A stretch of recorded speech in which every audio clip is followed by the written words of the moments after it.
Hello friends, welcome back to the movie cancer. So ఈరోజు topic వచ్చేసి flux silence అనమాట. So దీని గురించి డీటెయిల్గా మాట్లాడుకునే ప్రయత్నం చేద్దాం. ఇది ఎందుకంటే కల్కి మూవీలో కల్కి 2లో ఒక మెయిన్ కీరా అన్నమాట, కీ ప్లేస్ అనమాట. సో దీని గురించి అయితే క్లుప్తంగా మాట్లాడుకునే ప్రయత్నం చేస్తాం ఈ వీడియోలో. Before going to the video, మన ఛానల్ ఎవరైనా కొత్తగా చూస్తున్నట్లయితే లైక్, షేర్, సబ్స్క్రైబ్ చేసండి. So let's get into the video.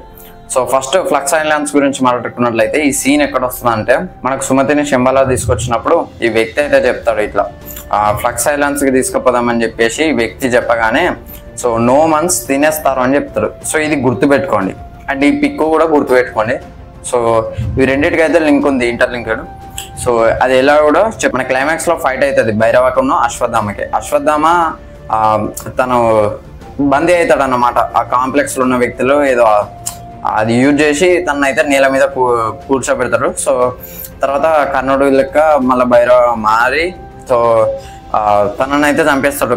మానస్ని అయితే చంపేసి సుమతిని అయితే రక్షిస్తాడు అనమాట. రక్షించి తనకైతే మళ్ళీ ట్రాన్స్లోకి వస్తాడు, బుజ్జి వచ్చి డిస్టర్బ్ చేస్తాడు అనమాట.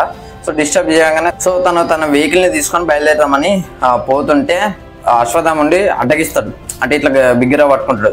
ఇంకా పవర్ కావాలి కాబట్టి దీన్ని ఒత్తపోతాడు. ఒత్తితే అది ఒత్తితే ఎక్కడికి వెళ్తామో కూడా తెలియదు భైరవ అని చెప్పేసి బుజ్జి చెప్తుంది. చెప్పుడుతోటే తను ఒత్తుతాడు, ఆయన ఒత్తితే వెళ్ళిపోతాడు.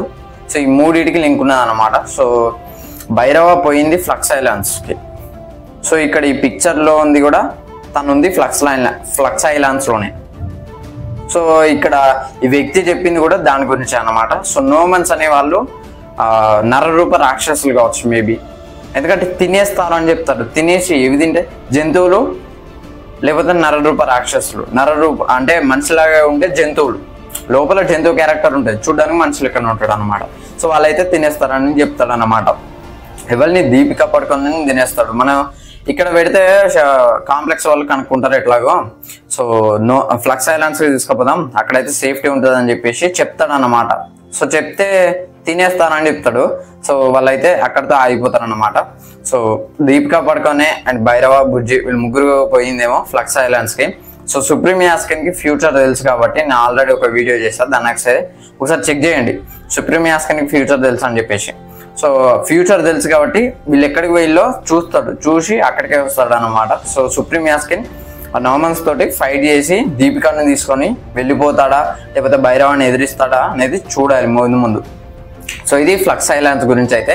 అండ్ ఈ ఫ్లక్స్ సైలెన్స్ ఏదో కాదు, 4th వరల్డ్ ఆఫ్ కల్కి. ఆల్రెడీ నాగేశ్వరన్ గారు చెప్పారు కల్కిలో 4 వరల్డ్స్ అయితే ఉంటాయని. సో 3 వరల్డ్స్ని ఇంట్రొడ్యూస్ చేస్తారు, కాంప్లెక్స్, శంబాలా, కాశీ. సో ఈ 3 పక్క పెడితే 4th వరల్డ్ వచ్చేసరికి ఇదన్నమాట ఫ్లక్స్ సైలెన్స్ అని చెప్పేసి. సో అక్కడైతే ఇప్పుడు మామూలుగా కాశీ ఒక తీరుగా ఉంటుంది. కాశీ కన్నా హైప్ ఏముంటుంది, కాంప్లెక్స్ ఉంటాయి. కాంప్లెక్స్ కన్నా హైప్ ఏముంటుంది, శంబాలా ఉంటుంది. అంటే శంబాల కన్నా ఇంకా హైప్ ఏది ఉంటుంది, ఫ్లక్స్ సైలెన్స్ ఉంటుంది అనమాట. ఎంత స్వర్గం ఉంటుందో అంత నరకం ఉంటుందని నేను ఎక్స్పెక్ట్ చేస్తున్నా. సో ఇది ఈ వరల్డ్ని మరి ఎట్లా చూపిస్తారో అనేది ఈగర్లీ వెయిటింగ్ అని అయితే. సో ఈ ఫ్లక్స్ సైలెన్స్ మీద మీ కామెంట్ ఏంటో కామెంట్ చేయండి. సో అలాగే వీడియో నచ్చితే లైక్ చేయండి, షేర్ చేయండి, కామెంట్ చేయండి, ఛానల్ సబ్స్క్రైబ్ చేసుకోండి. Thanks for watching. By by.